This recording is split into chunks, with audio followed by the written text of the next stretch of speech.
Ah, the mighty oak tree, timeless symbol of sovereignty, leadership, and endurance. But where does it come from? How does it come to be?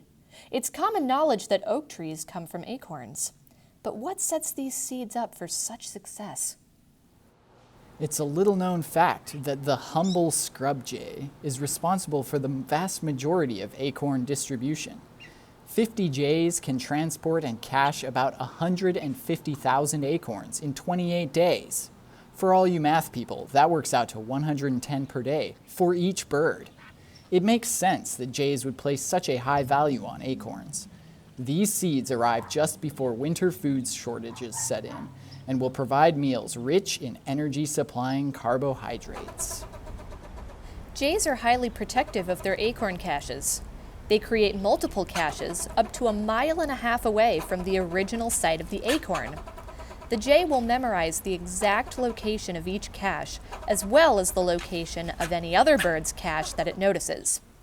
Jays can also notice when they are being observed building a cache and will often relocate it. It's been suggested that jays remember the location of about 90% of their caches. The 10% that are forgotten will germinate and become oak trees.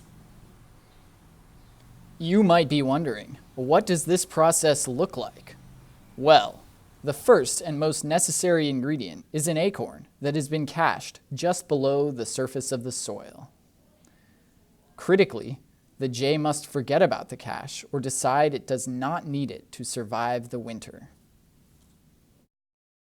Once forgotten, the acorn ends up buried in the ground. As seasons change, rain and sunlight come together to provide water and energy for the sprout. In the warmer months, the acorn begins the process of germination, wherein nutrients stored within the acorn begin to fuel the growth of a new sprout. Over the course of the year, the sprout grows into a hardy oak seedling. This seedling, should it survive, will grow into a mighty oak tree and furnish future generations of birds with food in the form of acorns. That's symbiosis, folks.